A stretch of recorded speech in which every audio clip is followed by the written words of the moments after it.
দাদা, এসআইআর নিয়ে চড়ছে রাজনৈতিক পারদ।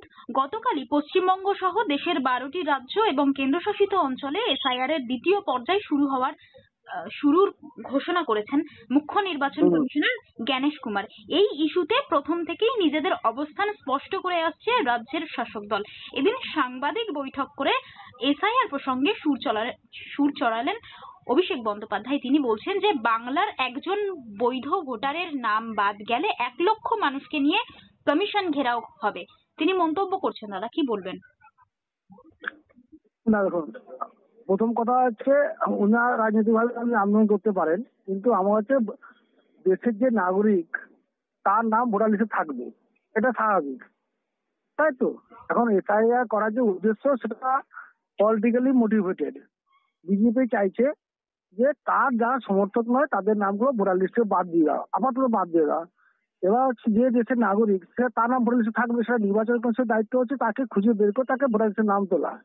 এবার মনে করুন যে নাগরিক তার নাম ভোটার লিস্টে থাকা উচিত নয়, তাহলে যে মনে করুন আমি যদি নাগরিক না হই তাহলে আমি কোন দেশের নাগরিক সেটা তো আমাকে বলতে হবে। সেটা আমাকে বলতে হবে যে আমি ভারতবাসী না, বাংলাদেশি হোক, পাকিস্তানি হোক, রোহিঙ্গা হোক, এটা হবে। তাহলে আগে আমাকে বলা হয় যে তোমার নামটা উঠছে না এই কারণে তুমি এই দেশের নাগরিক নয়, অমুক দেশের নাগরিক, সেই জন্য হচ্ছে না। কিন্তু এই কারণটা কিন্তু দর্শানো হচ্ছে না। তাহলে আমার নাম ভোটার লিস্টে থাকলো না, কিন্তু আমি আবার দেশেও থাকলাম। তাহলে উদ্দেশ্যটা কি? ভোটার লিস্ট থেকে বিজেপি বিরোধীদের নাম বাদ দেওয়া, আর অন্য কোনো কারণ। এছাড়া একটা উদ্দেশ্য হচ্ছে যেসব মুসলিম লোক আছে যারা অধিকাংশ মুসলিম লোকাই বিজেপিকে ভোট দেয় না, সেই জন্য তাদেরকে নাম যতটা সম্ভব বাদ দেওয়া যায় সেটা চেষ্টা করা হবে। লোক দেখানোর জন্য কিছু কিছু যারা আছে যাদেরকে বাদ দিলে সামাজিক সরগোল হতে পারে তাদের নাম থাকবে। যারা খেটে খাওয়া মানুষ, সাধারণ মানুষ, যাদের লড়াই করার ক্ষমতা নয়, দেশের নাগরিক, বংশ পরম্পরা তার দেশে আছে, হ্যাঁ, তাদের নাম বাদ দিয়ে তারা লড়াই করতে পারবে, সেই সব নাম প্রচুর বাদ দিয়ে দিবে। কোন কোন জায়গা বাদ দিবে? যেখানে বিজেপি দেখা যাচ্ছে মার্জিনালি হেরে যাচ্ছে, 5,000 10,000 ভোটে হেরে গেছে, সেই 5,000 10,000 একটা নির্বাচন ক্ষেত্র থেকে যে মুসলিম ভোটার বাদ দিয়ে দেওয়া হয়, তাহলে দেখো যে আমি খান নিশ্চিত হবো সেরকম মুসলিম ভোটার বাদ দেওয়া হবে। কিছু বিজেপি বিরোধী হিন্দু লোক কিন্তু বিজেপি বিরোধী তাদের নাম বাদ দেওয়া হবে। এটা হচ্ছে রাজনৈতিক নির্বাচন কমিশনের উদ্দেশ্য, হচ্ছে বিজেপির উদ্দেশ্যকে সমর্থন করা, এবং সেইভাবে কাজ চালানো হচ্ছে।